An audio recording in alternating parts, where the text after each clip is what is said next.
Lesson 5-6, Radical Expressions. So hopefully you've seen this before because this covers a vast amount of material fairly quickly. How do you multiply two radicals? Well, you can mash them together. That's my technical word for it, mash them together inside the radical.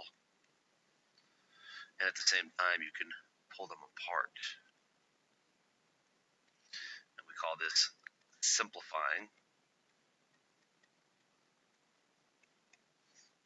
And that means you take out a perfect square. Your perfect squares are 4, 9, 16, 25, 36, 49, 64, 81, so on and so on. In here I've got root 4 times root 5, so I can simplify that to 2 root 5.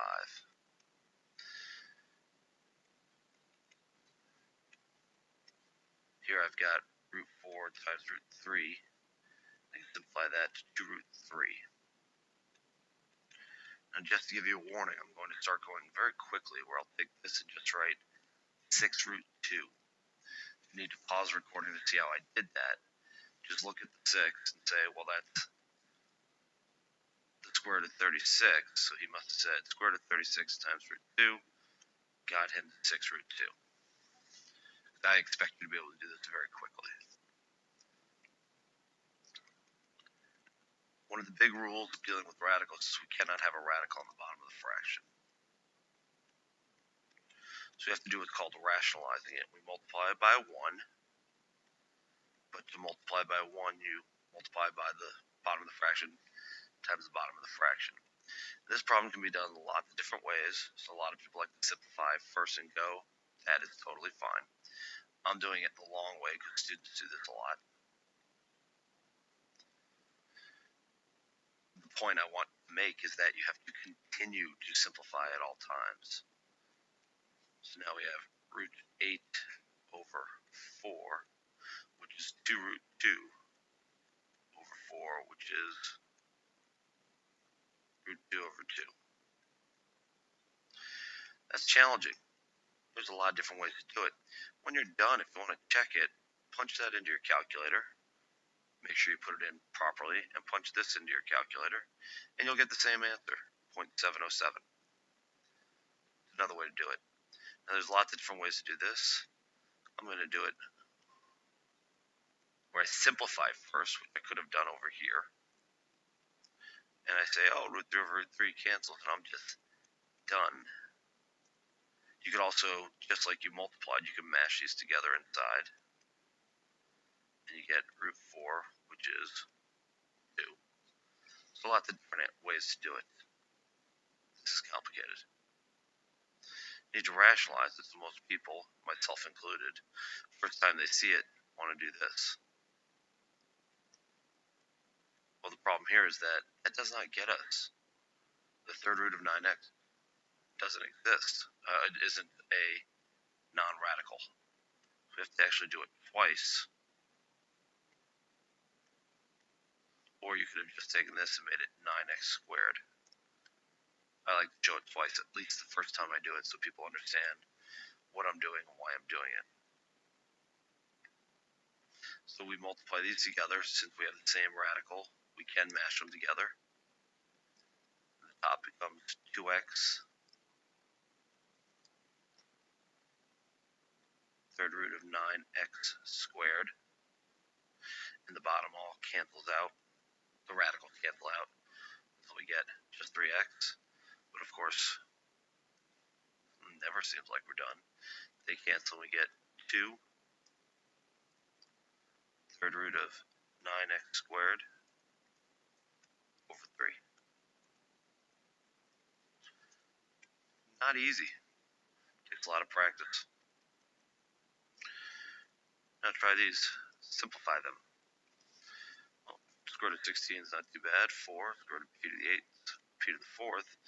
Well, now we've got to break this into two pieces. Q to the 6th and q to the 1st, known as just q. So that we would get 4p to the 4th, q to the 3rd, square root of q.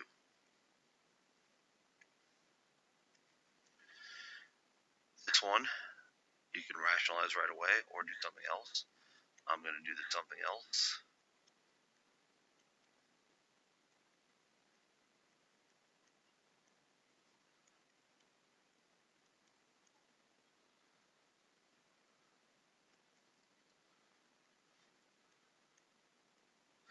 And of course, now I have to rationalize.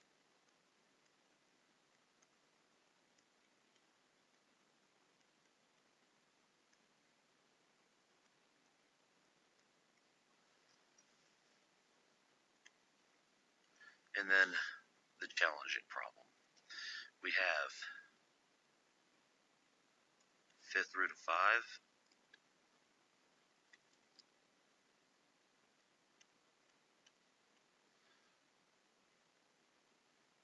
fifth root of 4a.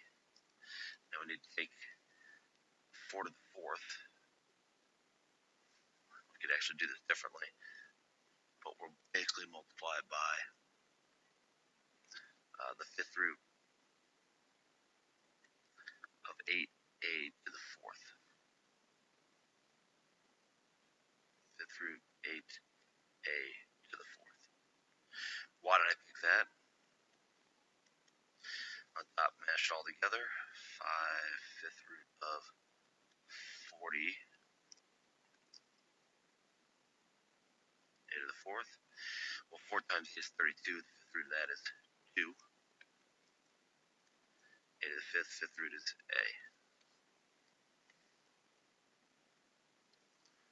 This is clearly not what I would call intuitive, very challenging stuff. So you're going to have to make sure you practice. This is a good problem to work on. How do we multiply? Well, handle the numbers. 18. Mash everything else together. They're all third root. 9 times 24. 216. N to the third. Well, that's 18 times 3 times n. 54n. These you can't do anything with. You have a third root and a fourth root. Very soon we'll do this. Let's see where that takes us, but not yet. That's another lesson down the road.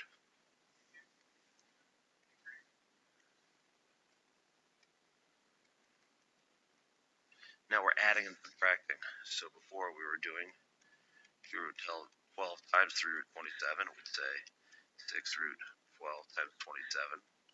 We're not doing that now.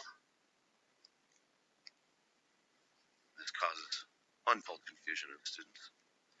Now we are adding and subtracting. 2 apples, 3 minus 3 oranges, plus 2 pears. Can't do anything. But whenever you see this, you have to think, can I simplify? So 2 times 2 root 3 minus 3 times 3 root 3 plus 2 times 4 root 3. 4 root 3 minus 9 root 3 plus 8 root 3 is 3 root 3. That's challenging. You should try this on your own. Pause the recording.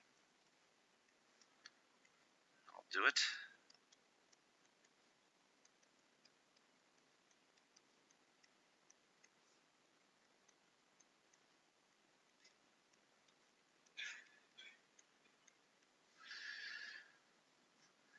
Cancel 14 root 5. A lot going on here. Keep saying that. I cannot overestimate it. Cannot overstate it. Now, just multiplying. 3 root 5 times 2 is 6 root 5. 3 root 5 times 3 is 3 root 15. Minus 4 root 3. Minus 2 times 3. Don't get hung up on lining them up. 6. Negative 6. I like to put them in order if I can. 3 root 15. 6 root 5. Minus 4 root 3. This one's a little bit quicker because if you notice, it's the difference of 2 squares, so the middle terms are going to drop out.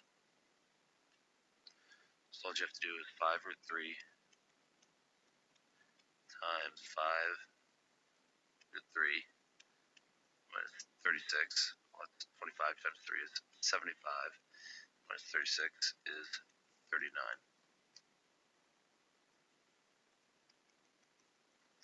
Doable. Make sure you remember when you're multiplying versus when you're adding, subtracting.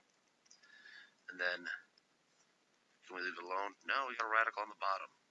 But it's being added to 5, so how do we get rid of it? Well, we use that difference in 2 squares thing we just did. As you saw, it got rid of all the radicals. So the bottom is pretty quick. 5 plus 5 is 25, minus 3, 22. The top, 5, minus root 3, minus 5 root 3, plus 3. 8 minus 6 root 3 over 22. 4, 3, 11. Careful how you cancel. A lot of people get that wrong. They just want to cancel here. Can't do that. The 22 is under everything.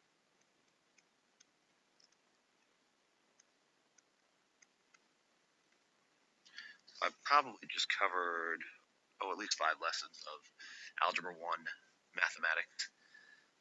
You really need to practice this. I will give lots and lots of practice, but do not try and just paste it together as best you can. You really need to be good at it, even to the point of doing problems and putting your hand over the answer and doing them again. That's it. Good luck.